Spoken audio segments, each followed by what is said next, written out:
भगवान कृष्ण और राधा रानी की जोड़ी अलौकिक है क्योंकि इनका प्रेम बहुत ही पवित्र था। इस बात का अंदाजा आप ऐसे भी लगा सकते हैं कि जब जब भगवान कृष्ण का नाम लिया जाता है, उनके नाम के साथ सर्वप्रथम राधा जी का भी नाम जोड़ा जाता है। श्री कृष्ण की 16,000 से अधिक रानियां होने के बावजूद भगवान श्री कृष्ण के नाम से पहले राधा जी का नाम लिया जाता है, बल्कि उनके हर मूर्ति एवं तस्वीर में राधा रानी देखने को मिलती है। अगर राधा कृष्ण का प्रेम की अटूट था तो श्री कृष्ण और राधा का विवाह क्यों नहीं हुआ और राधा का विवाह किससे हुआ? इन सभी प्रश्नों के जवाब पाने के लिए वीडियो के अंत तक बने रहे।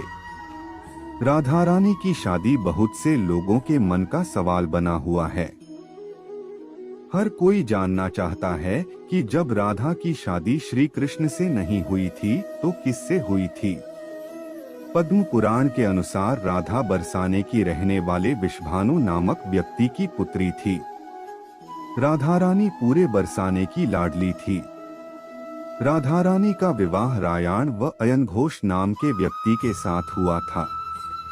वैसे तो हर किसी को पता है राधा और कृष्ण का प्रेम अटूट था, अथवा वह धरती पर लोगों को प्रेम की शिक्षा देने ही आए थे।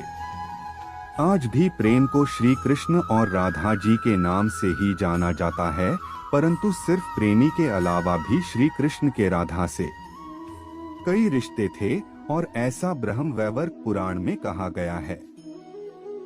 ब्रह्मवैवर्त पुराण के अनुसार श्री कृष्ण की माता यशोदा के भाई रायण थे, जिनका विवाह राधा से हुआ था। इस प्रकार श्री कृष्ण की मामी राधा लगेंगी। इसका मतलब श्री कृष्ण और राधा को मामी भांजे के रूप में भी दर्शाया गया है।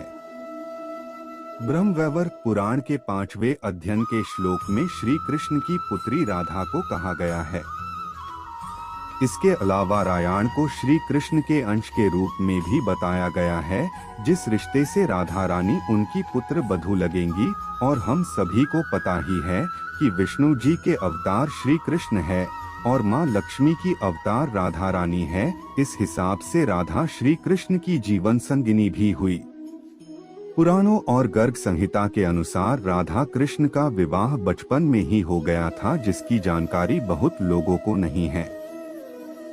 इस कथा के अनुसार बरसाने और नंदगांव के बीच एक भड़ेर ग्राम स्थित है, जहां अक्सर श्री कृष्ण राधा से मिलने जाया करते थे।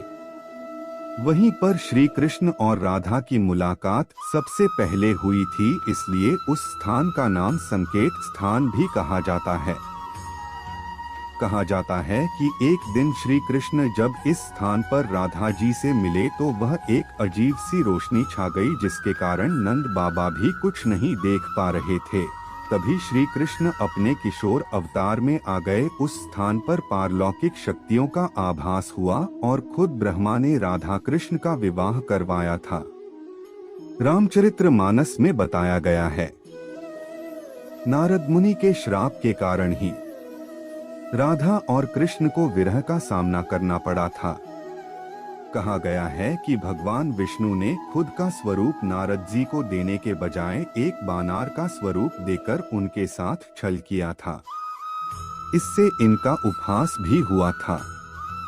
इस कारण लक्ष्मी जी से विवाह करने की इच्छा उनकी अधूरी रह गई और इस उपहास का पात्र बनने के बाद नारद मुनि को गुस्सा आ गया। फिर वह क्रोधित होकर विष्णु जी को श्राप दे दिए कि उन्हें हमेशा पत्नी के साथ वियोग सहना पड़ेगा। इसी कारण से श्री कृष्ण अवतार हो या राम अवतार, विष्णु जी को पत्नी का वियोग प्राप्त हुआ। श्री कृष्ण और राधा एक दूसरे से बहुत प्रेम करते थे, पर सामाजिक तौर से उनका विवाह नहीं हो पाया था। श्री कृष्ण का जन्म किसी और मकसद से हुआ था। ये दुनिया के मोह माया से दूर उन्हें पापियों का वध करना था और धरती पर प्रेम का सही अर्थ बताना था।